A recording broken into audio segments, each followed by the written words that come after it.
Welcome back, everyone. The European Union is promising more severe sanctions against Russia as Ukrainian President Zelensky pleads for more and quickly. Joining me now to discuss is Josh Kirschenbaum, a senior fellow at ASD and illicit finance expert. Josh, thanks so much for being with us today. I know that Zelensky is asking European Union leaders for very specific things. I just want to run through them briefly and then get your thoughts. He wants them to ban Russians from entering the EU, to cut Moscow off from the SWIFT banking system, and to impose an oil embargo on Russia. Could any of those, or a combination of them, be enough to make Putin turn around and out of Ukraine? I don't think that the time horizon of any sanctions can force a withdrawal of a military force on the ground. They can impose costs that will compound over time and affect the Kremlin's decision-making, particularly if those redound politically within Russia and cause a lot of dissent within elites from the public. But even the most aggressive steps, like a full financial embargo and a full energy embargo, would take time to take a full effect. Do you think that sanctioning Russia's oil exports is a realistic option for the U.S.? Because I know the EU is closely looking at that and even admitting that it would cause them pain to do that, but they're saying they're willing to sacrifice that. Do you think it's something that's realistically on the table, or should it be for the U.S.? Yeah, my read of the situation is that there are probably two different analyses happening within the U.S. government and then among European governments. Within the U.S., we are probably looking at American sanctions on Russian oil, whether that's exports of Russian oil, financing, investment. That's something we could certainly do and have a significant impact. Particularly in the longer term as their oil sector starts to feel the effects of lack of investment and support. I suspect that the question that economists and intelligence people are looking at is what would be the global macroeconomic effects of taking Russian oil offline if you did that precipitously. I don't know the answer to that question. The big question for Europe is how much and how quickly they're willing to reduce gas purchases.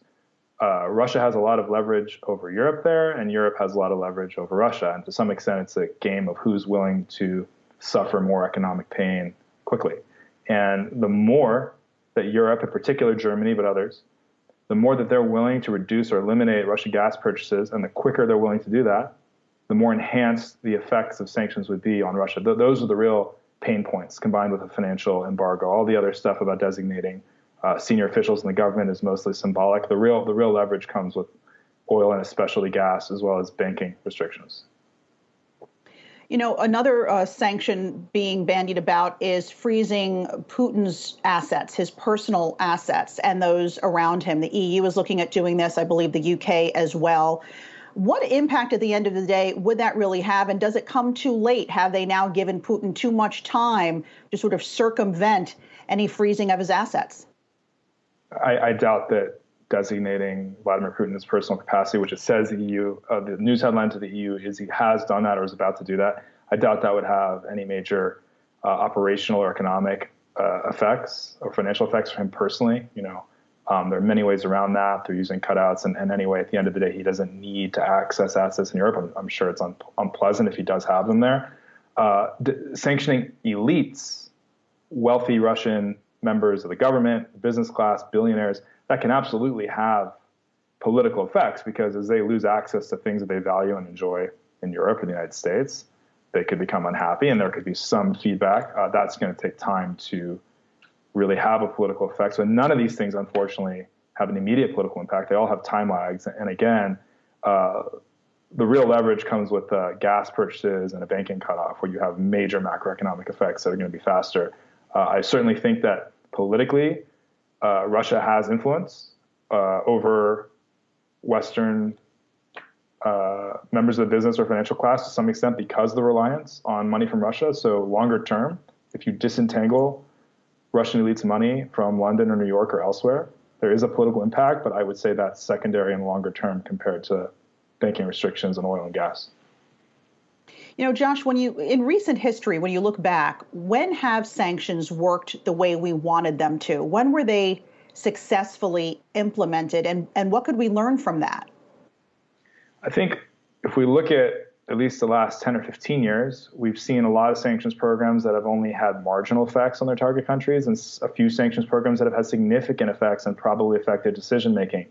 First and foremost, Iran, where the sanctions with other tools, including the threat of military strikes, yielded an agreement to roll back Iran's nuclear program in 2015. It has been argued and is arguable that sanctions had an impact on the decision-making of the military dictatorship in Myanmar to give up power and then later staged a coup.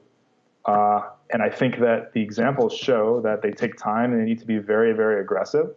So in terms of the current situation with Russia and Ukraine, I would certainly advocate for more aggressive sanctions than the United States and Europe have thus far imposed. But the lessons are they need to be very, very far-reaching, and they're going to take time to have an effect. They're absolutely not an answer to the ongoing military assault on Ukraine.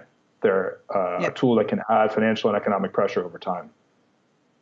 A magical wand they are not, and even President Biden said they will take time. Josh Kirschenbaum, Senior Fellow at ASD, thanks for your insights today. Appreciate it.